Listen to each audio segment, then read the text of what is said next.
Assalamualaikum warahmatullahi wabarakatuh. Nama saya Wina Maharani. Di sini saya akan menjelaskan tentang tokoh pembaruan dalam Islam, yaitu Umar Said Tjokroaminoto. Biografi tokoh pembaruan Umar Said Tjokroaminoto. Berikut adalah foto dari Raden Haji Umar Said Tjokroaminoto.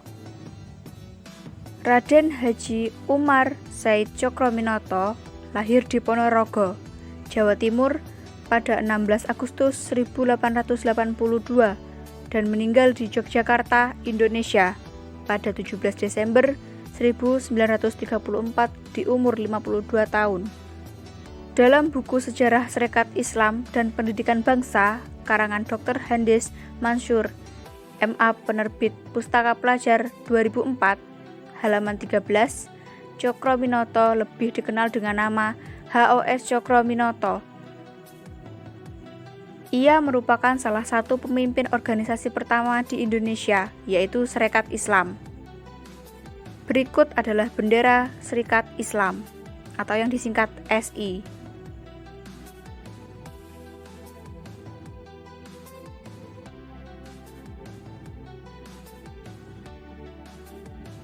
Tjokroaminoto adalah anak kedua dari 12 bersaudara. Ayahnya bernama R.M. Tjokroamiseno, salah seorang pejabat pemerintahan pada saat itu. Kakeknya bernama R.M. Adipati Tjokronegoro, pernah juga menjabat sebagai Bupati Ponorogo. Setelah lulus dari sekolah rendah, ia melanjutkan pendidikannya di sekolah Pamongpraja di Magelang. Setelah lulus, ia bekerja sebagai juru tulis patih di Ngawi. 3 tahun kemudian, ia berhenti. Tjokroaminoto pindah dan menetap di Surabaya pada 1906.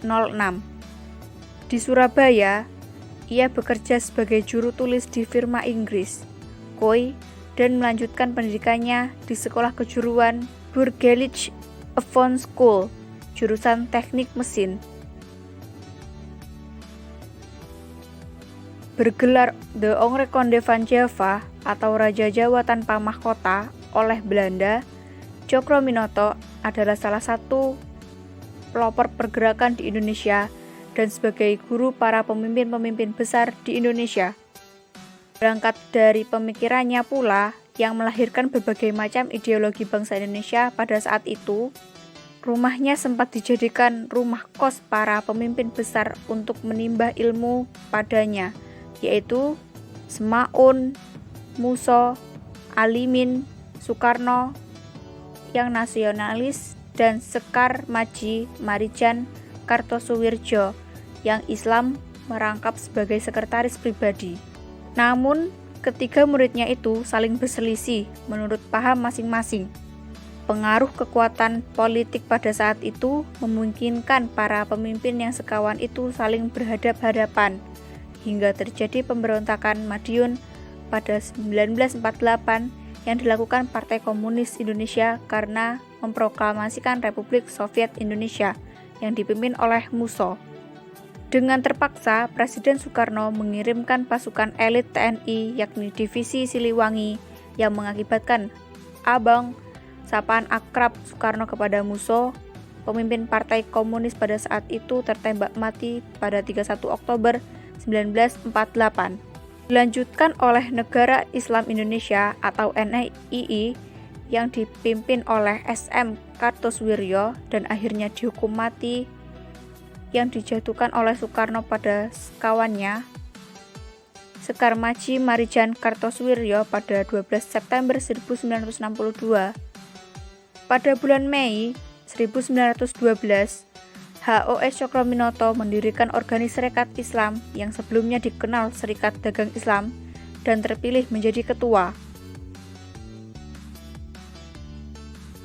Salah satu trilogi darinya yang termasyhur adalah Setinggi-tinggi ilmu, semurni-murni tauhid, sepintar-pintar siasat.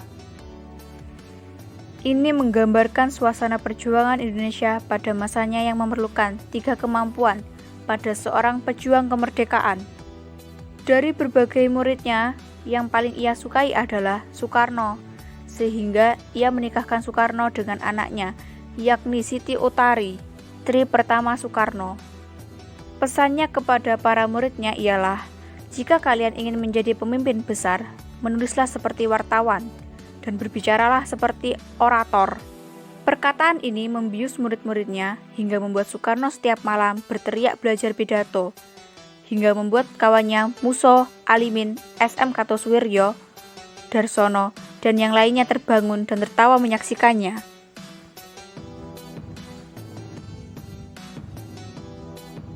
Cokrominoto meninggal di Yogyakarta, Indonesia, pada tanggal 17 Desember 1934 pada umur 52 tahun.